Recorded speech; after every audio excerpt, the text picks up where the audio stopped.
Hello, everybody, and welcome to Game 2 between Arcade Esports. They used to be Power Rangers. They were Arcade Power Rangers for a while, but yeah, they are just Arcade now. It makes me sad. And Team Alternate Attacks. The first game, I would say, was pretty good. Alternate were ahead, but with a little bit of a more unconventional draft, something that we love seeing, so I was excited. And yeah, we're gonna be seeing whether alternate will prevail or whether arcade's gonna force it to a game 3. As we talked about at the end of that game, you need a win, or they're out. Like whoever loses this set is just right out, and both teams need a win here to be potentially in at all, because there's gonna be tiebreakers. So once again, I'm Llama Down Under. I'm joined by PqMz. How's it going? Doing well, and I'm actually really surprised ATN decided to ban out the Night Stalker with how well it went for them last game. But it doesn't have to be their mid hero still. I know they can play it on most roles. It could be one of those things where they're saying, "Hey, we aren't going to pick it up, and we're pretty worried that our opponents will pick it up. So why don't we just make sure?" Yeah. But if they want to pick up like an Ember or a Quap first, then it makes sense to ban it out. But this leaves so many things in the pool because teams went with Bane. Yeah, I was about to mention here. Because they went with Bane, Night Stalker as their bans, and of course the IO, it means that Doom's in, Slaughter's in. There's stuff like Darkseer, the Undying, which seems to be prized in this region, and so on and so forth. So Yeah, there's actually a really wide range of options. I think like Tusk Slardar are two of the most important heroes. Slardar's probably one I'd like to grab the most if I had the option, just because, as I've said before, it enables a lot of your other cores to scale when they otherwise wouldn't. And it's also really good against Doom, who's a low armor hero. Yeah, very true. So, nice little Dazzle coming out. See what else they got for us. Standard hero. Yeah, I mean, I just feel like, okay, yeah, it's minus armor. And even with this, you definitely were like, look, Doom doesn't start with much armor. Maybe they can take advantage of this. Let's be honest. Doom might just Scorched Earth and wander away, and then Alternate gets the, the whole, hey, we're going to make sure that we have a little bit of armor to deal with all of this business coming out from Arcade. Yeah, it's a really standard opener when you can get the Doom. A lot of options to apply pressure, and Lich can be a similar thing to the Bane, where he just sits mid and helps your mid laner out, and then maybe transitions to the lane where he's most needed later. Yeah. There's options with the hero, which I feel like there weren't before. Teams have kind of explored him a tiny bit more than they used to. Reserve time. Yeah, so we're gonna be seeing ban out on the Wraith King. It's an obvious Doom counter, and we might even see, I don't believe Arcade has any games this patch on the Bearman. I can't. Lone Druid, there we go. My brain was breaking for a I second. thought you were gonna say Ursa. No. But no, Lone Druid and Wraith King kind of considered Doom counters, and it's something that we were seeing out of Alliance when they were letting teams get Doom, and then they were just like, it's fine. We're gonna pick Lone Druid, and you're gonna have to decide which of these you'd like to Doom, because we're both gonna be huge. So, it's certainly one way to deal with things, and it does look like, yeah, no, actually, as I say that, 3 Lone Druid games coming out of PR, all of which were wins on this patch. Yeah, I feel like I've seen them play it before. I don't know. They're certainly not, they don't have the Bulldog on their team. They're not gonna be known. It's hard to get known as well as the Bulldog for it, but we should have been queued off because Barish, his picture is a bear. Yeah, true. Yeah. How could we not think of that? We failed. Either way. He's got to have the panda bear, though, if that's his icon. Yeah. Otherwise, it's a complete failure on his part. Yeah. But I doubt he'll get the hero of this game. So we've also got the Windrunner ban out, obviously banned out because there's a Slaughter on the opposing side. Focus Fire plus amp damage. Windrunner's already a pretty strong hero. She does need quite a bit of time to ramp up. She needs Aghanims and usually something like that Chrysalis, at least a damage item, so that she can hit really hard. With amp damage, she can come online much, much faster. And she's a really annoying hero to lane against as well, so yeah. They banned that out. It's also really smart banning it out, because if They opted to take something else away, and then Arcade decided to ban the Winter Wyvern. Then they can get the Windrunner with kind of no expense. And they go There's for no the counters left. Yeah, they go for the Phantom Lancer again. I'm a little surprised because I feel like he had a rough game last game, but maybe they're deciding, look, they haven't picked such a scary lane like the Undying and the Dogs here, potentially, or, you know, they don't have an Undying here that's really gonna mess with his farm, but Lich will do that too. I mean, as Lich really only needs 2 points in that sacrifice, and you're denying almost a fourth of Phantom Lancer's potential farm. Yeah, and Doom's still a really easy hero to apply pressure with. However, PL Dazzle's one of the better lanes at dealing with Doom just because you can doppelganger? Yeah, doppelganger into heal, and then the Doom's half dead already.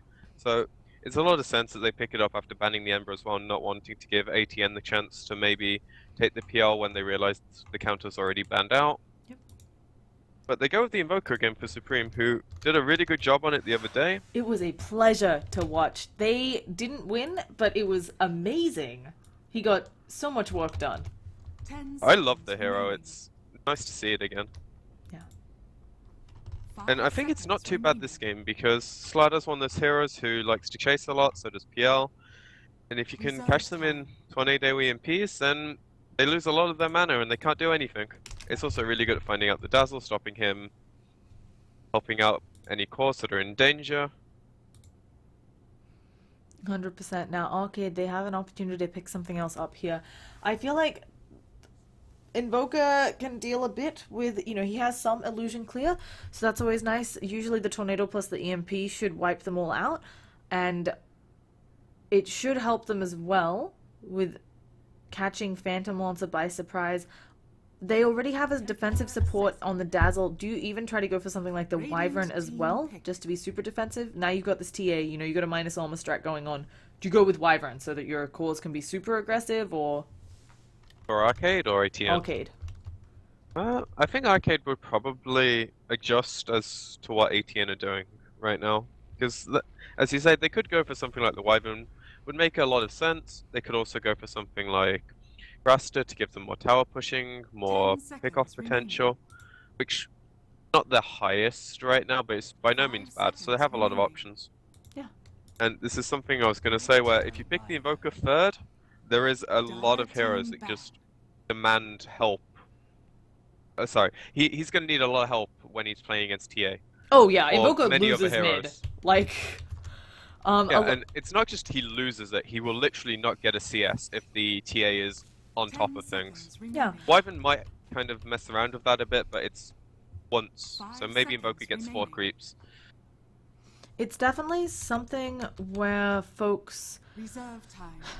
It does feel like Invoker needs a lot of help. If he goes the Exalt build, he can maybe have a better chance in lane, but we haven't been seeing that too much. I'm trying to remember how Supreme played him. I'm pretty sure it was Quas Wax both times. Yeah, it was. Yeah. And if you go Exalt to try and equalize for lane, you still die to TA at 6 without help, because you've got no way of... Unless you somehow manage to ice wall him off. I suppose you've got that option. Now, they need, obviously, the well, okay, I'm assuming it's Doom, Lich offlane, one of those lanes which will really nerf the farm of the Phantom Lancer, so they might even dodge on Arcade. Team Alternate now need a super hard carry, Arcade, another support, probably one with good control as well, just to deal with the Invoker and Doom running their faces into people as the game progresses. I was gonna say maybe an Earthshaker, but I feel that's a little greedy for Arcade. I think Venge would be a good hero. It gives them some CC. Yeah, okay, Rubik works as well.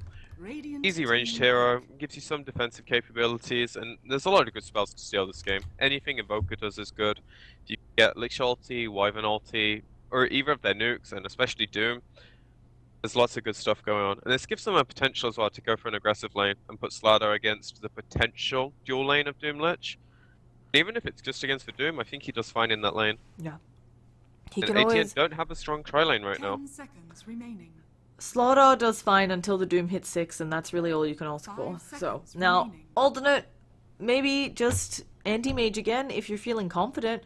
It's a bit scarier here with so much minus. Oh, obviously also banned out. I'm really smart, guys. But it's scarier, I think, a lot of the hard carries left in the pool because of the minus armor coming out from Arcade and the fact that they will have gap close. So if you went for one of those ranged heroes, it's still things getting up in your face. Do you have a preference? I could see Sven, maybe. It gives you really good PL clear, gives you some way to help against the minus armor. Only downside is there's a lot of stuff to steal. I suppose Jug's not a bad idea either. He gives you a stronger lane. The only problem is there's a lot of ways to kite the Jug this game. Yeah. I also feel like oh. Okay, we actually loaded in super fast, so there we go, folks. No more prison Dota for you. I know how much everybody loves prison Dota, though. Like, I remember watching streams where it was on all the time, and you were just like, it ruined your experience so much. It was so there sad. are people who, like, I think they just love it for the spam in chat, but I was definitely watching someone recently who, like, left the overlay up for, like, 8 minutes, and chat They was... don't check chat. Well, That's the worst thing. I don't check chat. It's just I run the OBS next to me. That's how I can see that my chroma key is never working. Either way, folks, enough talk about non-Dota related things. Welcome to Game 2 of Alternate versus Arcade Power Rangers. And they are up 1 point on Alternate. You can see, apparently people didn't know what this meant. Either way, we've got a level 1 engagement. Exotic Deer, if he needs to, can just spin away. Oh goodness, he hasn't skilled it yet. He's taking a lot of damage and the opportunity to spin is gone. Exotic Deer is now trying to walk it off. He spins to avoid the secondary slow, and a nice Splinter Blast are going to slow all of them out. But Exotic Deer, he might just go home. Yeah, he's just going to go back to base. So, nice little gank coming out of Arcade, and let's go around and introduce them. On the Dazzle, we've got J4 playing up on top on that Slaughter, who is completely spotted his Cheshire Cat. Is he just going to block him in there? Walk a little bit closer. I think you could block him. No, he eats a tree, gets out. Cheshire Cat going to take probably half his life in harass, but going to be fine. On Rubik, we've got Big Num. Big Num Dota, apparently. I'll have to make sure to follow him on Twitter. You all should too. Show the players your love. Templar Assassin's going to be played up by Barish, which of course leaves Cheshire Cat on PL. Oh, sorry, on Tron. Longest introductions ever. Tossing it over to you.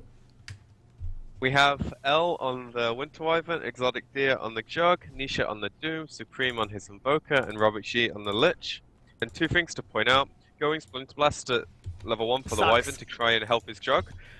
Now it means TA doesn't have to worry so much. Yeah. Suddenly TA is like, what are you gonna do? You can't Arctic Bone me, you can't deal with my refractions, get out of my lane! Which is exactly what J4 on the Dazzle is saying. What happened? The creep still, they burnt off the refraction charges instantly because he aggroed on the Invoker. Which is, you know, it's not a big deal at all. It's... The Splinter Blast even takes a CS. Feels bad.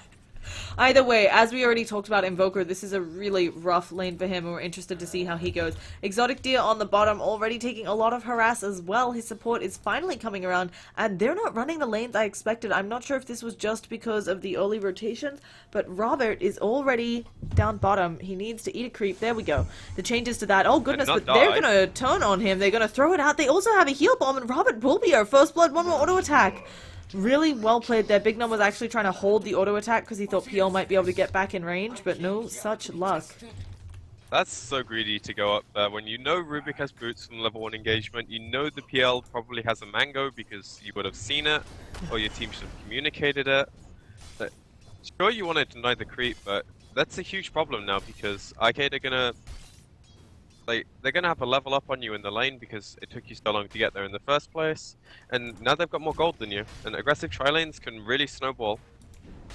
Yeah, as we've already mentioned, Nisha is actually getting smacked around a little bit by Cheshire Cat. If Cheshire Cat, he does have 2 mangoes though. He might just dive this. This is going to be our second blood most likely. He goes for it and Nisha is down. Really good job on Cheshire Cat taking advantage of knowing the Scorched Earth was on cooldown. So... That's really bad. You're losing your mid lane, you're losing your top lane, you're losing your bottom lane. Yeah.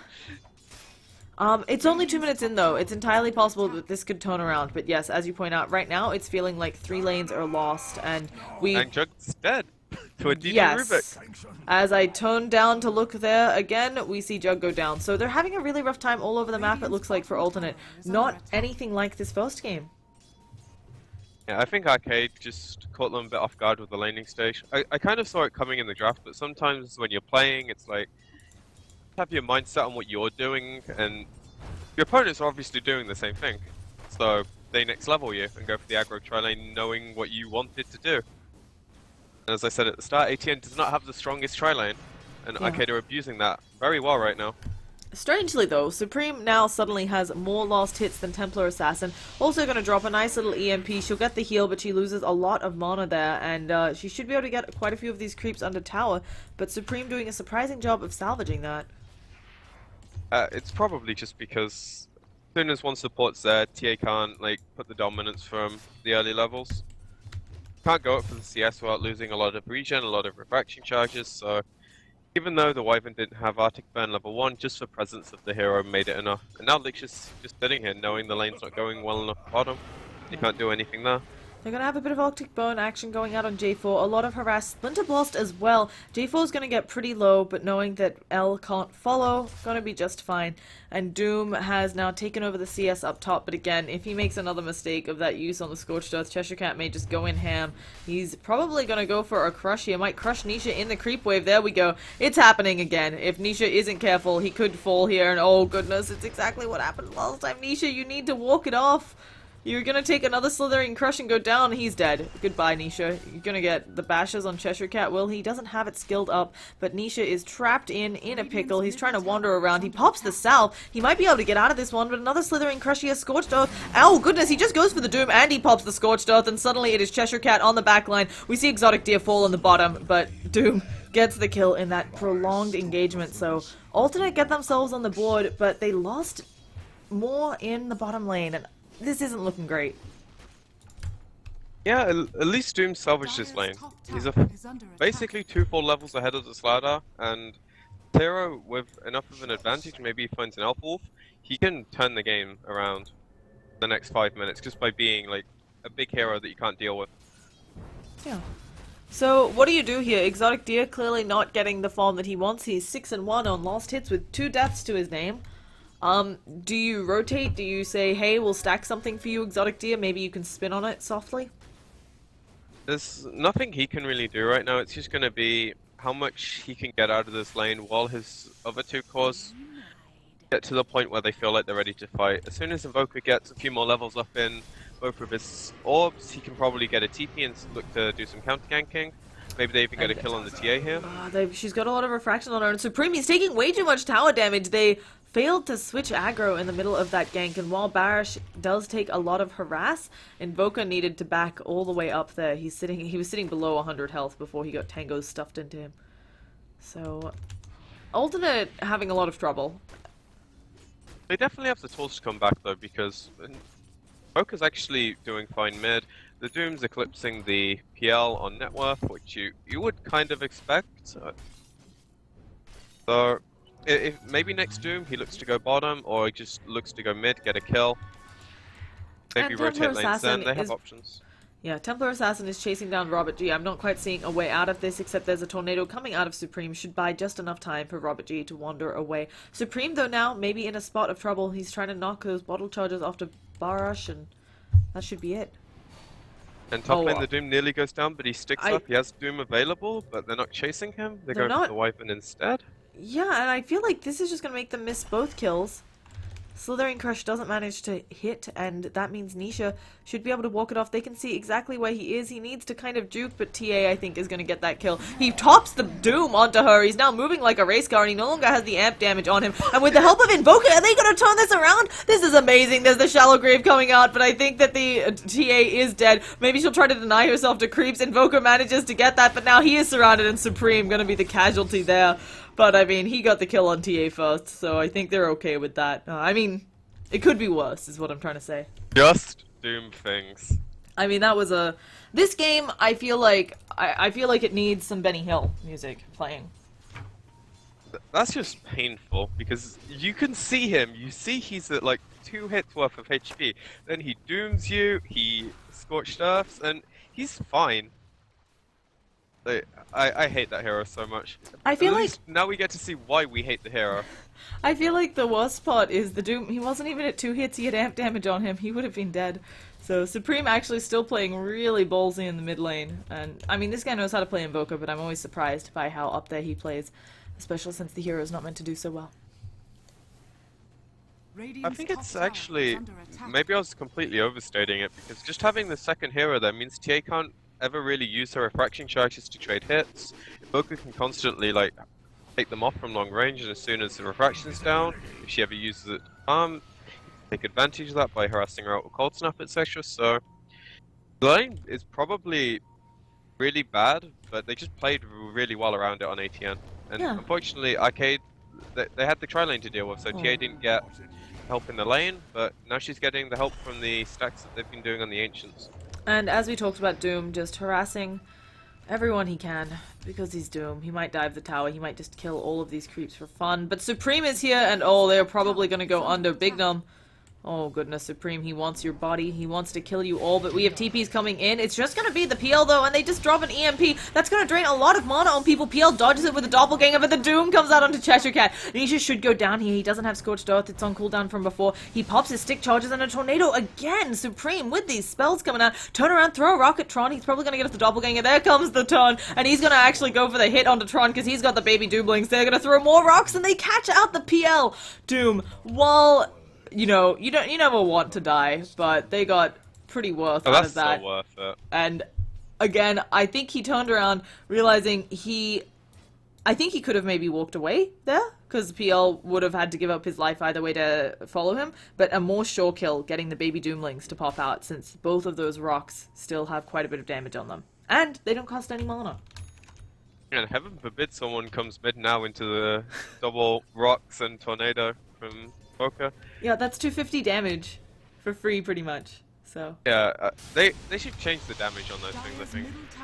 They are, in fact, rather strong. It needs mana cost or damage. And as you said, here come the baby Doomlings. They're saying hello. They throw 2 rocks at Barish and walk away. Even if these Doomlings die, it like doesn't matter in the slightest, right?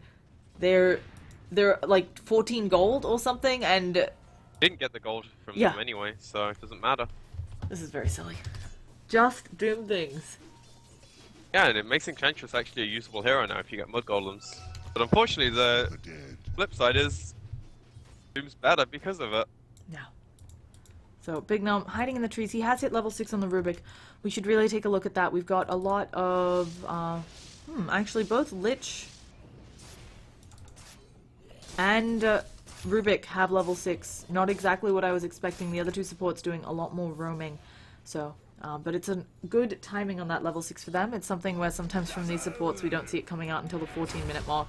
Even with that haste, Barish taking a lot of damage, she might be able to run down Supreme though, but it looks like both of them preferring to calm things down and take a chill pill. Yeah, and I'm actually really surprised at how well the Rubik's keeping up on levels. And as it happens, the Dazzle gets put even further behind as he dies to the Doom Dive top. He's also in trouble. We have a smoke that it got broken by Exotic Deer. He doesn't see Cheshire Cat coming in. I don't think Exotic Deer has a way out of this. He could maybe eat his mango, but he's gonna go down before that happens. He does eat his mango. He goes for the ult, but the spin coming out. Oh, being killed with your own spin, always an awkward thing to go down. And yeah, that level 1 Omni Slash, only 3 slashes. It's not exactly the most fatal thing. And now Supreme, he's been amped up, he's being chased around. Does he have any sort of support? He also drops the EMP. That's going to be enough mana, and the Winter's Curse turnaround, they get the quick kill onto Slaughter, and now they're looking for more, but Barish has refractions up, and Supreme not that cocky. That was a beautiful turnaround. I'm surprised they actually went for that, because you know the tornado's going to come out by the time you get in crush range, and I'm not sure if they saw the Wyvern, but I think they had. They've got the wards, so they should have seen him because it's daytime as well. Yeah, just giving up kills they shouldn't, but at the end of the day, I don't think it's... I don't know, maybe it is a big deal because this Invoker's just so big right now, you can't really fight into him. Yeah, Alternate definitely were behind for a little bit there, being down on the kill score, but they've made a good job of coming back. And while this lead, it's not insurmountable, this is like less than one big team fight that we're going to be seeing as we're approaching mid-game. It's still something where they were losing all their lanes at one point. Now they're coming back. Top tower is under attack. Yeah, but I feel like it's even more so than the gold deficit. It's like, TAs have a Deso at this point, and she doesn't even have one component yet. And the Invoker's like, he's more than happy with what he has right now. Yeah. But it's kind of twofold. Invoker is standing up there. He's got an invisibility rune, so no giveaway. But he goes for it. He's going to drop the EMP as well, and that's because Wyvern is nearby. They do not have sentries, though. So Supreme, he needs to wander away, and Big Num going to throw him back into the waiting arms of a Poison Touch, but that should be the end of that engagement. Neither team really wanting to bait a bit too deep. I don't think they... Yeah, this is our Radiant Vision. Couldn't quite see how many were coming in, and then of course the Dire had nothing there to tell them what was going on, so... Meanwhile, Doom, top lane, getting lances thrown at him every second. Yeah, but he's a hero that can sustain it because he has a headdress and balance spells of Scorched Earth. On the other hand... They're actually going to see this rotation, so the supports aren't going to get anything done here. Yeah. And Tron is having a much easier game this time, but I don't know if it'll be enough. Doom opens with the Doom and the Winter's Curse. That is Big Num going down. They're now going to chase onto J4. Big Num trying to body block them up, actually, so that J4 receives less hate. He has a Shallow Grave if he wants it. Instead, just goes with the Shadow Wave, really wanting to hold on to that. And if they have more TP rotations, I don't think it's unreasonable to say that Arcade could turn this around, since the Doom is down, as is the Winter's Curse. And we're probably just going to see Tron throw some more lances at Nisha with the Scorched Earth being down. But that's a lot of hate for the Rubik, but it was a nice rotation coming up, knowing that they wanted to kind of get something done from Ports of Arcade, but they saw the on the ward, the Wyvern TP's up. They probably also saw this lane ward get dropped. Yeah. Maybe they were not looking on the inventories at the time, though. Well, maybe they were, because Invoker, he pulsed around it, and now he's seeing what he can find on the back lines. Maybe he's just going to go for a Dazzle, but nighttime, neither of these two seeing each other, although they may be right about to walk into each other. Dazzle has thrown out another heal, and my goodness, the Paul thing here, very lucky for that Dazzle. Yeah, it's so painful seeing it as a spectator, because you don't realize how close you are as a player. But nighttime's a thing, and on top of that, neither of them have, like, heightened night vision, like other heroes. Yeah, none of the heroes in this game, right, have extra night vision? If I'm recalling correctly. Not by a big amount. Yeah, oh, we're gonna see Slaughter thinking about coming in. There's the Meld Strike. Supreme suddenly missing a lot of armor. He needs help, but he may just fall here before it comes in. And there we see him going down. And there's also the lift onto the Wyvern. Cold embraces herself. It reduces a lot of damage coming out of him, but without more help, she's just gonna fall after this. And Wyvern going down as well. So no more rotations than that, and unfortunately for Alternate, feeding away 2 kills quickly. And that gives Slaughter his blink, so maybe they can start putting enough pressure on the map to even up this game a bit.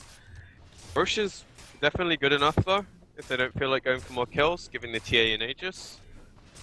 That pretty much finishes up Hadesso in the next minute if she takes the Ancients after this. Yeah, they have a lineup that can do a super early Roshan. I'm really happy to see them taking advantage of it. I think they can actually do it as soon as Slaughter turns 6 with 1 point in Meld Strike, so they get it. TA, probably the carrier, as we talked about, and yeah, she's going to be holding it. The Tornado coming out just a little too late. They're still thinking about going in for it. Templar Assassin doesn't have a blink or anything. Are they just going to burn this right as it goes? But they don't have any sentries. What is going on here? Oh, no dust, no sentries. They're just going to spin right on top of Barash. Oh, and Supreme now coming in, walking around. I'm so... Oh gosh, she actually walks forward a little bit, and it looks like they're thinking about engaging, but Barashi is back there, has the meld again, and you just spin on that. I mean, it's got a long cooldown, but it's back up. Exotic Deer, I thought, knew that she was in there, and unfortunately, it looks like with the weave on them as well, they may not be wanting to go for that, and they don't have vision. Oh goodness, now the Templar Assassin is attacking the ward. They end up Winter's Cursing on Big Num, again showing a lot of hate for this Rubik. He's going to be spun down, Shallow Grave comes out, and now Nisha is going to take out J4, so no more help from the Dazzle, and one more auto attack finishes off Big Num. So they get something, but a really strange engagement, and Templar Assassin probably pretty happy she didn't get the Aegis and then burn it immediately. Yeah, losing the 2 supports is... It's really nice that ATM managed to get something, but if you're Arcade, you're not too fussed about it. Even though the Rubik's a fairly pricey kill, because... I think he was around on par with Slada a while ago. Maybe that was before the 2 kills mid, though. But he's still doing fairly well, so every time you can kill him and peg him down a notch, that's good. Yeah, 100%. So we're just going to be waiting in the pause. This gives us a good moment to take a look around at the items. Wyvern now holding up 3 sentries. We've also got Juggernaut with working towards that Battle Fury to accelerate his farm. Doom has a Vlad's and drums. This is a fighting Doom. He's going to be helping his team out with that. And I really like how that combos with the Quas Wex Invoker. So he also has workings of an orchid, which definitely can kill a couple people here if he catches them out. And Lich is poor, is the way we generally say that. Dazzle, of course, brown boots. The blink is up on Slaughter, which is a pretty big pickup for him. Probably going to work on the 4-star for finishing those treads next. Bignum, pretty good farm, but still, you know, just rocking those arcanes. Deso that we already talked about on Templar Assassin. And, of course, Phantom Lancer, doomed. But he's fine. So Yeah. they might be able to transition this into a tier 1 though, if they know the PL's not in fighting shape. If they can get that while the Aegis is up, that's a really big deal. But it's PL also a really ballsy move. He does have a TP up, so he can come back into this team fight, and while Invoker does have his entire toolkit available, as you said, it's pretty risky, and they might just poke at it with Alacrity and then back. This tower is almost full health as well, so it's not an easy task, and Slaughter, they know he has a blink, yeah, they decide to back out on the side of Alternate. They're making space for the Jug, so that rotation's... It's not the best that you don't get a kill off the Doom, but you draw all of Arcade down there, and Jug's got a free open side of the map, which is exactly what he needs right now, because he's really far behind where he should be. He's not doing too bad in the circumstance, so... Yeah. Now we're going to be seeing lots of folks rotating down into this jungle in a smoke. It looks like they'll be catching the Wyvern. Wyvern has a haste. Oh goodness, breaks everything, but Lift is not gonna work. You get a haste, but they have Lift. They have lots of stuns, so... Wyvern, on the other hand, probably... you'd prefer the Lich, maybe, over the Wyvern to be caught, just because having Winter's Curse is nice, but it could have been a lot worse, and now they're running on through. Slaughter seeing if he can catch anybody else. I'm actually really surprised he went there, because he should have known that Arcade was still in the area. So, small misplay. They were going to lose the tower regardless, but they give up one extra kill, which Arcade arguably shouldn't have gotten. But they're managing to trade. Or at least it looks like they'll be able to trade. I don't think Arcade can get here in time. Their TP's almost down. They're just opting to not defend. I think it's not a good trade if Arcade also gets the mid tower, but it does look like they've gotten top already, and they could rotate from middle a tower which is full health, and they have a glyph. So, guessing that they want to do something about this, but Templar Assassin, of course, with that Desolator will make quick work of this tower, and they need to start TPing into that tier 2 or the trees. And the trees are dangerous because Slaughter are keeping an eye open for anybody coming in. He even goes on L again. Is L just gonna fall here? Puts himself into that cold embrace, but there is a Fade Bolt with L's name on it, so Wyvern down and an easy tier 1 tower going the way of Arcade. It's really nice positioning from the Slider, realizing the Wyvern or any hero might come, try and draw creep aggro, delay the push a bit. He's in position to punish that. So yet again, they get the tower on top of a kill, which arguably they shouldn't be given. And I'm pretty sure they know exactly where the lineup of Arcade knows exactly where Alternate. If they get the lift onto Doom, no TP out for him, and that is a nice big kill for them. A huge Shadow Wave killing him off. So now, despite the net worth still being slightly in favor of ATN, they're pretty much back to even, and Arcade are gonna probably get the last remaining tier 1, make really good use of the Sages. Yeah, they've done a lot of work with it. Knocking out all the tier 1s, fantastic job, and it's an early Aegis as well, so this does mean that they'll get another one back soon. We've also got folks super deep, Slithering Crush coming out onto Robert. Yeah, we ever going to get to see a Lich ult flying out? I'm beginning to think that might be a no, but we have a big tornado coming out. EMP should do some good work. Cheshire Cat taking a lot of damage there, and the ult does come out. It somehow manages to bounce. It's still bouncing. It hits a lot of illusions, though, and that should be just about the 10 bounces going down. It hits Cheshire Cat! Oh my god, how is it bouncing? Okay. Alright, that's like that was the worst Lich ult ever. So turned into something that was actually good. I feel like the max bounce range was... How does it go from I think, there to okay, there? no. So I think what happened... Yeah, that was the one which surprised me too, when it bounced from Cheshire Cat to the PL. But I think what actually happened is when the bounce was initiated, because PL has drums, so he may have just been moving really fast, and he was actually a lot closer when the bounce began. But yeah, we do get to see a Lich ulti, and it does mad work. Yeah, and I'm really surprised. If I was playing that Lich, there's no way that would bounce that favorably for me. Game's rigged. They might find the Invoker. They've got a sentry down. They can't quite get the lift though, so he should be able to get away. Yeah, and very happy Supreme to escape. Now, something... Ripping had a blink. Really surprised that worked. They're cancelling the TP. They might get him now. Yeah, Supreme, he takes a lot of damage there. Amp damage up, no way to Ghost Walk out of this one, and he is going to go down. So, a little bit too cocky play. And maybe, while we do agree that Supreme plays this Invoker really well, maybe overextending because he's feeling like he's in a dominant position. He just hasn't been able to do anything though. He got this Orchid drums at a really good timing, but as soon as Arcade are grouping up because they have the Aegis, he's not in a position to be able to fight them because his Jug is... Admittedly, he's on par, but it feels like they're so far behind as a team, so they aren't. Their supports and offlaner are... Well, sorry, no, just their supports are doing really poorly. Like, I think that's where the change comes. Rubik has a blink versus these other supports where Lich is rocking shoes and working towards a 4-staff, and of course Wyvern is also really poor. It's mostly just the Aegis, but it feels like Arcade are in a stronger position than they actually are numerically. But I think that's just the heroes, honestly. Like, TA is at her peak at this stage of the game. She's buffed up by a Slardar, and PL's not countered at the moment. Additionally, it does feel like they're getting good pickoffs. I was a little bit surprised that they decided to go for the illusion there, but of course the Lich looking like an easier pickoff than a Doom. So yeah, PL, he is doing well. He's got that defusal up, decides to go for that first item this time. And yeah, all first big item, we don't count drums. How do they start to counter the PL? Because of course if Doom can PL the right PL, Doom can Doom the right PL, it's going to be fine. But other than that, I'm not sure how they stop him. I think it's just going to be the Jug eventually getting to the point where he can man fight, which is always going to be hard because Diffusal on Jug limits a lot of your options. But from the PL, sorry. Like, he's going to lose all of his mana, and he's probably not going to feel confident being able to skate in and out of the fights without spin, without Omni mana.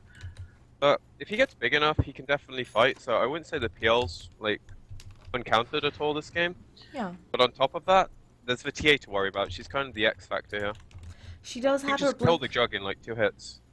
She does have her Blink Dagger up. She has a bunch more gold in the bank. This Smoke may be unable to connect, but they have another in their possession, and it feels like Arcade, while they're not super far ahead by any means in gold or experience, they're in fact behind on both.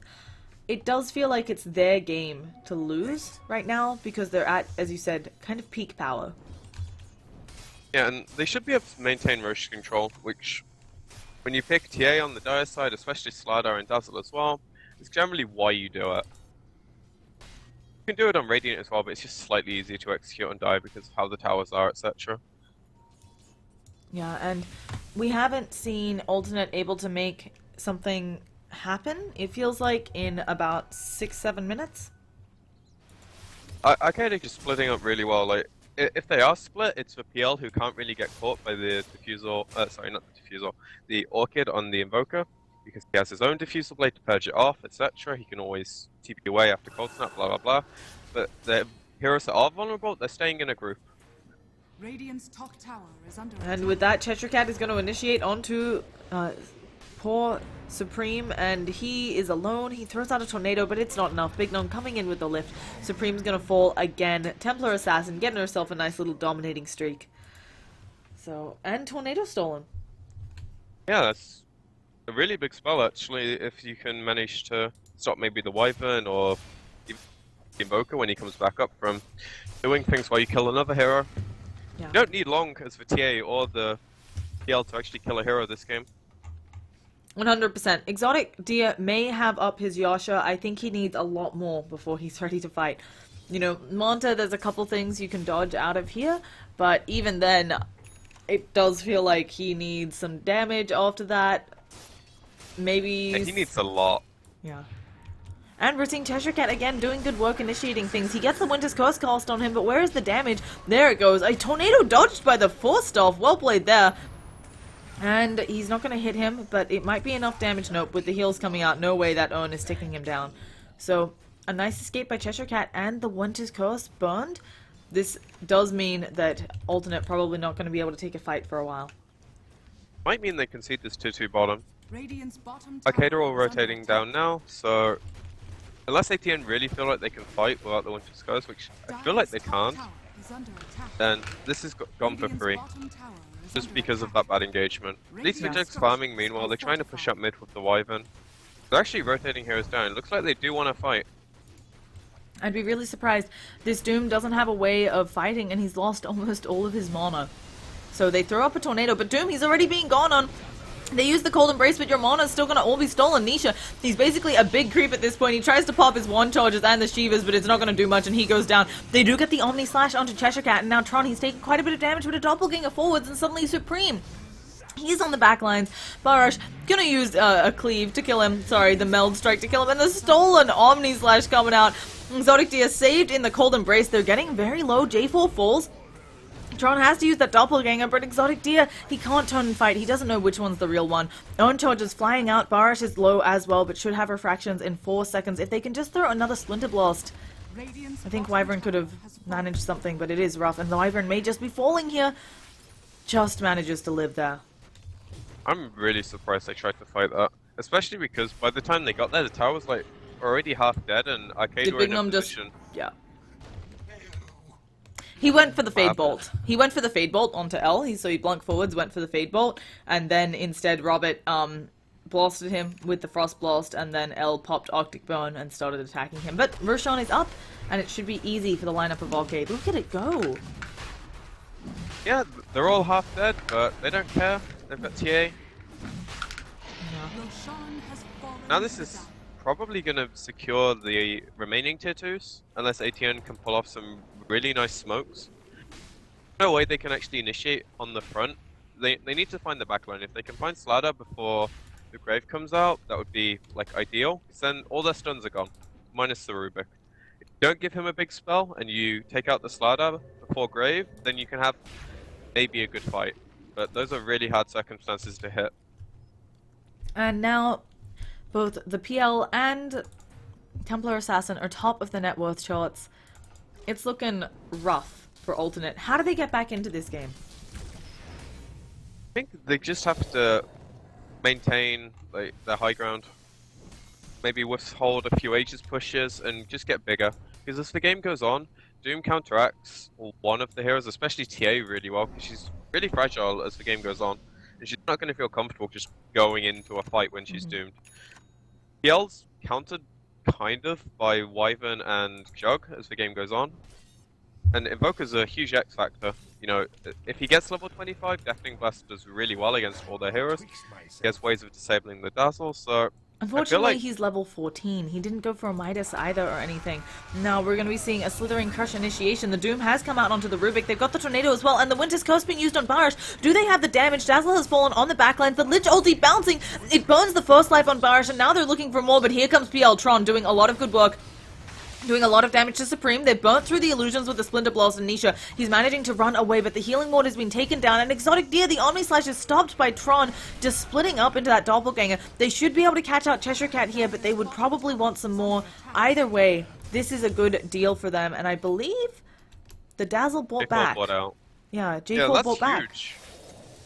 They So- burned the Aegis as well on the TA, They so burned the that's no Aegis. longer a factor. Is in it, but Alternate have never really been too far behind, and that really surprises me just because the kills were so in favor of Arcade, and additionally it just feels like Arcade is doing better.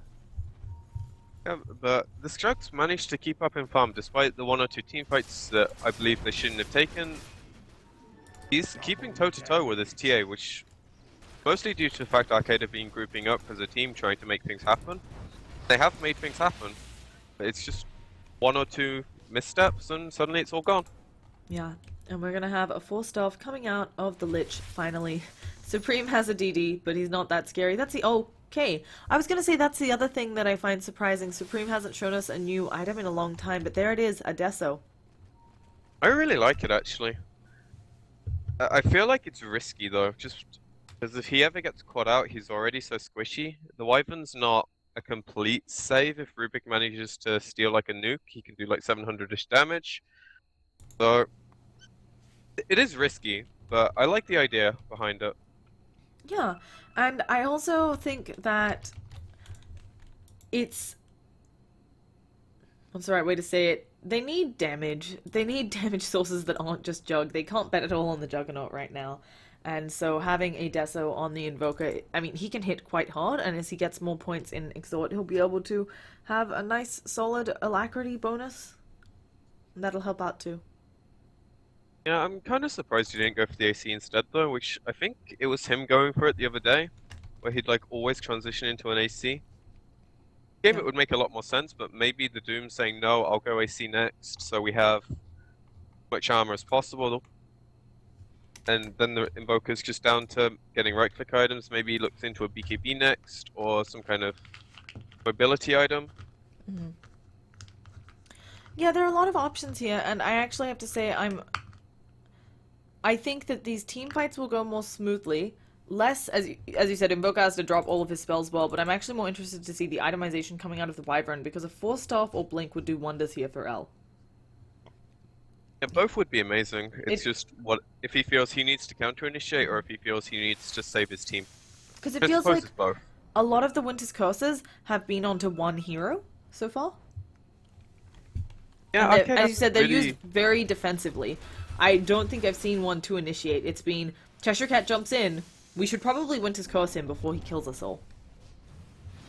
Yeah, I mean, he had a few really nice ones early, but it's a lot easier when people are running into you early. Yeah. They already have the Force on the Lich, so I wouldn't be surprised if he opts to go for a Blink Refresher, but it looks like he's been buying the wards most of the game, so that might be a bit optimistic to even think of anything past a Force or a Blink. He's definitely the sacked support too, which I find to be really interesting. I don't think he should be. I agree. I feel like Lich is the hero who can do a lot with nothing, having that ice armor, having that nice Chain Frost ultimate, and then of course Frost Blast. Got his Force already as well, so like, what more do you want from the hero? I don't know, but I think Rubik's going in Aghanims, and this excites me with an Invoker in the game. Yeah, if he manages to do a lot with it, then it's good. Ooh, the Tornado still ends up latching onto Cheshire Cat. He's gonna blink away though in a few seconds if they don't get damage onto him in Supreme. Now taking a lot of damage actually from Templar Assassin. Immediate Winter's Curse, but it hits onto an illusion unfortunately, and that was the saddest Lich ultimate. Here comes Tron, they do get the Doom onto Big Nun, they still hate this here, and the Omni Slash, it's actually bouncing, making up for that Lich ultimate. They've gotten so many heroes low, Exotic Deer just needs one more hit on Barish, and somehow he lives through all of that. They even Cold Embrace one of his illusions, knowing that Exotic Deer didn't need it. No, I'm pretty sure that was a misclick, but, another really one team fight, and I thought they were in a spot of trouble when they Winter's Curse the wrong Templar Assassin, but taking her out of the fight, making her unable to attack there. Well, that was a complete panic moment, though. Like, he did the exact right thing, though. He didn't put the Invoker under Cold Embrace. He immediately Winter's Curse something.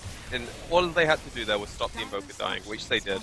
And then they managed to win the fight. And now they're going to force buybacks, if there are any. Now there's going to also be a level, a level 2 Sunstrike. Oh, goodness, but Big Nom may go down anyway. He does pop to the Soulbone coming out of that Orchid. And as you said, it's forcing buybacks. We got one from the TA, but it looks like Arax is going to be down regardless. The loss of that through backdoor protection. Exotic Deer with the spin TP out. Slaughter not even trying for the right-click bash attempt to stop that TP, and they've gotten themselves a big lead on the lineup. Oh, he gets a Slithering Crush onto 3. It stops the TP. They're going to lose at least L. Going down, throws out the Splinter Blast on Tornado. Will that be enough to stop to enable the retreat coming out from Supreme? He can't turn invisible because he's got the amp damage on him. And I think, oh, okay. I thought it would take him a little bit longer, but one hit from the Templar Assassin knocks him out. Now they can find the Doom as well. It's just in case TA's got Blink ready, but force some Lich away, so at least they get something out of the buybacks. They lost their melee racks, which was going to happen with or without the buybacks, I feel like. So, I mean, I feel like they suddenly lost 10,000 gold. Yeah, it was a really sudden change, and Arcade probably didn't expect it. As soon as they lost that fight mid where they had the Aegis control, it's just been downhill for them, because they can't fight without an Aegis, because she is a really fragile hero. Exactly. So suddenly, alternate are the ones in the driver's seat, and it really did feel like Templar Assassin was in a good position to dominate that game. No such luck. Yeah, it's one of those. Like, this is Dota. You go from such a commanding position where it's like, even though we were saying money-wise, it wasn't a huge lead, but it felt like a huge lead because of fact, ATN did not want to fight into them. They were taking all the towers without contention, and if there was any contention, they were getting picks behind the towers, next to the tier 2s at like 15 minutes. So it felt like they were extremely dominant, and they were. Then one or two bad fights, ATN kept up in the money while they were having their downtime, and suddenly it's a different game. Exactly. Now, we're going to be seeing Doom. He is rocking 4.2k gold. Do you think he might just be the AC carrier? Oh, we've got mass disconnects. Wouldn't be surprised if he goes for Refresher as well. You Don't could definitely say go it, either, though. Barash. My understanding is we're not meant to say the words, but either way, it's not important. And Just don't talk about it. exactly, we're going to ignore it. Instead, we're going to look at Dazzle's items. We're going to look at his costume a little bit. I hate how when I look in at costume mode, everything looks stupid. Like, Dazzle doesn't walk around with his arms out awkwardly like this. Also, he's got incredibly long forearms. That's a good point, actually. I think this is just reborn bugs, because it wasn't like this when it was No. initially... No. It is a reborn Stupid bug. It's the same reborn. reason the effigies have the stuff flying off of them, I'm pretty sure. It's because when you, like, sometimes the effigies change too when you examine them, so. Yeah, I was gonna say, like, when you look at the effigies, they look, like, mostly alright, and then go into this inspection mode and everything's screwed up. Can we also discuss the lack of effigies in this game? I just realized, I mean, we're seriously lacking in the effigy game. It's, like, one for Big Nom, and that's it. I think it's Like, it doesn't A, even have an because of the inscription. bugs, B, because when everyone went to Reborn, the effigies got taken off of their, what's it called? Like, Profiles? their profile Oh, of yeah, yeah. items. Also, So they sometimes probably in... just haven't re-added it. I really enjoy this discussion a lot. But yeah, I am upset by this effigy game. Come on, Big Nom, you can't just... Oh, sorry, there's another one over here. I missed it. It's a Rubik. It still has no inscription. This could also just be like a Russian thing, though. Like, maybe the Russians are like, no, you're not allowed to inscribe them. That's rude. No icons. It's not very Russian at all. Maybe it's a rule? No, it's not. There's a lot of icons in Eastern Orthodox. Either way, let's see what Dazzle has going on here. He's got just the medallion slaughter. It is forced off Blink Dagger Tranquils. And now I think he's working on the BKB. I understand the point of Tranquils, gives you a bit more armor, certainly gets you even faster if you're not taking damage when you add in Sprint to that. It just feels like you're not very tanky. At the point of the game you pick them up, you actually are. But he has to go for the mobility items. Yeah. And when you've not picked up anything except an Ochre Club after Tranquils in like 30 minutes of gameplay to help you tank up, you do feel squishy. Like, everyone on Arcade actually feels squishy now. Yeah, there's no good way for me to, like, pull up their comparative healths, but Dazzle's rocking under 1,000, Slaughter's under, he's 1.5 thousand, Rubik's at 1.2, Templar Assassin's at 1.6, and, Phantom Lance are actually pretty tanky compared to everyone else. But it's not so great when you also consider the fact that we got a Deso, so it's removing armor. They're generally using the weave offensively, not defensively. Okay, so we're not getting so much action there. And Juggernaut, yeah, he does a lot of damage. Cleave also, coming off of the Battle Fury, doesn't care about your armor. So, it's rough. Or your evasion. Yeah, that's a really good point, actually. I'd expect the PL to pick something up now that makes him tanky, whether it be Scaddy or Heart. Both are decent options. Yeah. I think Scaddy makes a lot more sense, though, as you need a way to, like, kite, I feel like, at this point. So the TA can maybe, like, blink out, come back in, get a pick. You play that game instead. Yeah, and it looks like they're just... this... It looks like Oh, they're just sorry. having some packet loss, so that's a good thing. Just a router reset should fix that. So, Yeah, hope... Oh, I never knew that. what? I never knew they were brothers. Oh! I Well, suppose, like, when you scrim teams, you don't really talk to them that much, no, but you I never don't. know about it. You don't be, and also their names. I mean, it's Nisha and Supreme. It's not like a giveaway, you know? No, it's not like... I'm trying to think of someone who actually has similar names, and I'm drawing a complete blank, so my argument is invalid and dumb. But I was trying to think, I was about to say Limp and Chessie, but then I realized, like, their names aren't a giveaway either, I just know that they're related. Yeah, Swindle, Z-Freak, it's not a giveaway Yeah, either, but no. the reason you know that is because there's profiles on the teams they've been in. Like Yeah. in Hon, it was really obvious because everyone knew who they were. Whereas ATN, they're a really good team, but they just aren't a high-profile team Yeah. yet. I hope they do become so one day. Yeah, no, I mean, there are a lot of... Something I love about not only Starlighter, but a lot of other tournaments having larger qualifiers. We're seeing some really great teams get opportunities to play other great teams. It always lifts you up. We talked about it a bit in the NA scene, where DC maybe weren't performing so well. They go to Nanyang, they get to scrim a lot of those fantastic teams. They come back and they start wiping everybody in the North American scene. You know, they had that run for where they qualified for the summit where they did really, really well, and a lot of people weren't expecting it. So I feel like it's always great that there are tournaments like Starladder, like the open qualifiers that will be coming up for the majors, and that a lot of other tournaments have been running, because it allows so many more tier 2 teams to be pulled up. Yeah, and as soon as you get that tiny bit of like success, it can catapult you to more. ATN are probably at the position where they get invited to like a lot of small tournaments. There's no way they get invited to like qualifiers for things. They're gonna have to do it themselves.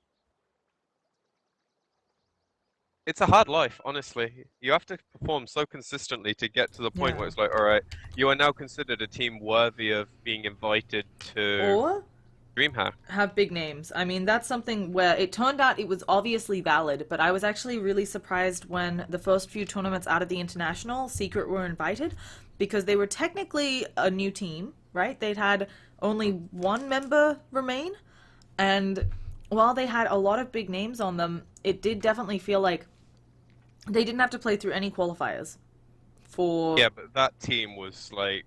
But they were all-star invited team. before they showed that they were dominating everybody, right? Yeah, but you look at that team, right? Pylai Dai was once the best support in the world. But would he still be? He hadn't played on a good team in a year. Yeah, but it's... Without firing any shots here, it's the same thing with Alliance and Navi. They are... Alliance less so these days because they're coming back to form. They're finding a way to win games and they're competing. But Navi get invited to things just because they are Navi. That's not a bad thing because lots of people love watching them play. It's just that there are more deserving teams in terms of players. And we are seeing Navi start to lose out on those invites because of this.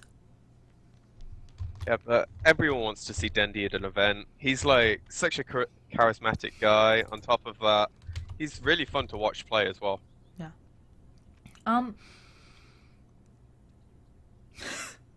People Very are good claiming they're stuff. not. Thank you, Dota, for all the problems. And you know, the worst part is that the packet loss may not even be like on their end. I know some people, less so with Dota, but were having, after a few patches, a lot of packet loss. I know I was having dropped inputs on this lost, the 6.85b patch. Oh my goodness, that destroyed me. So. Well, we're now back let's see into a if game. anyone remembers what we're doing. Well, they just took a good engagement after they forced buybacks, and Arcade did manage to get a little bit out of those buybacks, got a few kills, but maybe not as much as they wanted. The net worth chart is still... Also, I have to say I love the... I love the pause, like, Oh yeah, where it they counts, just draw doesn't it? out... They draw it out, and then the time doesn't look wrong, but it's wrong. The net worth graph is now ruined. Oh, they I don't just know, actually shift it. We need I never production realized. value. So what they've done is for the past 10 minutes or so of the pause... Okay, we don't actually have an engagement, so I can show people this. They've actually just shifted the graph to the left. Wow. That is, Fine.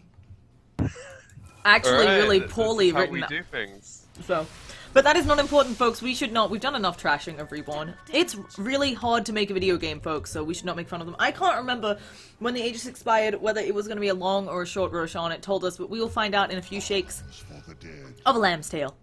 Because that's what shakes. That's what shakes, so we'll see. Most tails shake. But Actually, one you thing cut to lamb note, tails off, but it's not important. It's a 9-minute Roshan. something that happens a lot when you pause for that long. And Oh goodness, okay, it's never gonna mind, be I a don't get Winter's time. Curse onto Barish and a Doom. They want that Templar Assassin dead, and she bought back last team fight, so there is no way back in here. Is under attack. Yeah, they have to defend though, so I don't think this is gonna amount to another Rax. Do you trade a Rax here?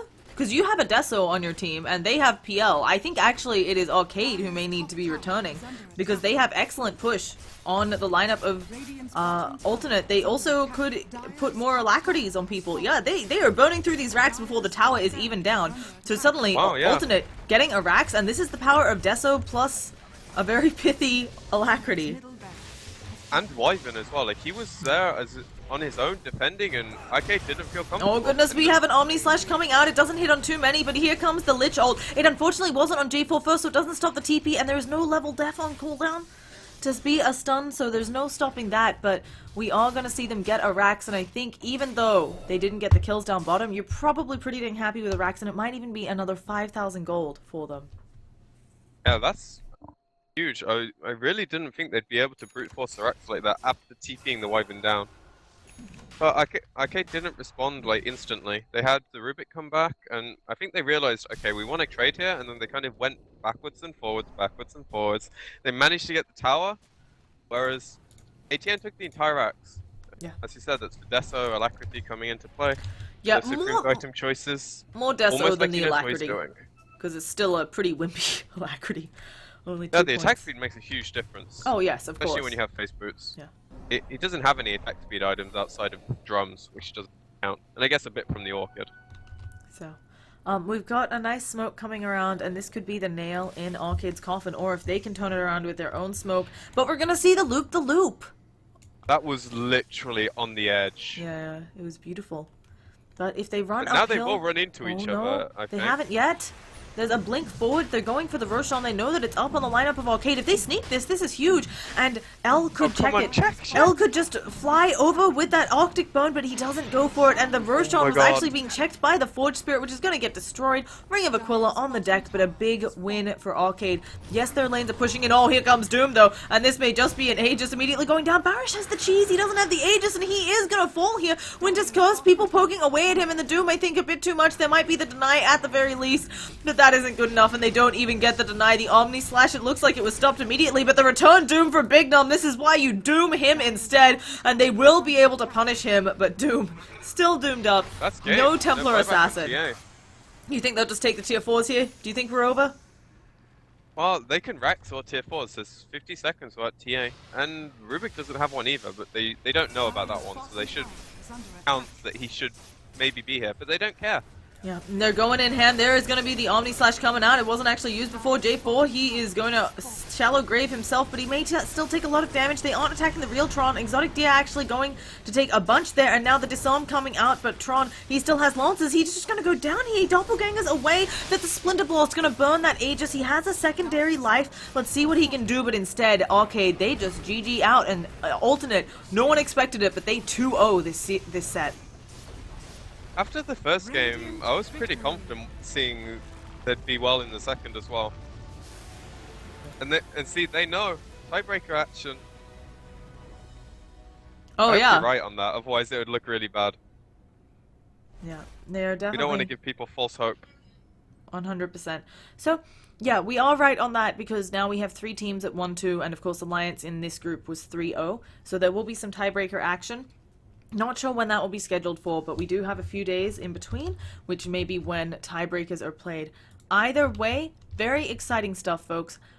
Once again, I'm Llama Down Under. I'm joined by PqMz. You can see my name right here in the top right corner, as is PQ's. He doesn't have the social media, but we would both love feedback on how to get better at casting, so please feel free to leave us feedback on Twitter, Twitch, and Facebook at Llama Down Under. And there's going to be Stock versus Na'Vi coming up. We've got about 45 minutes of wait time before that one, so go head on over to Dream League. I know that's where I'm going to be, and we'll see you in a bit. Peace out, folks.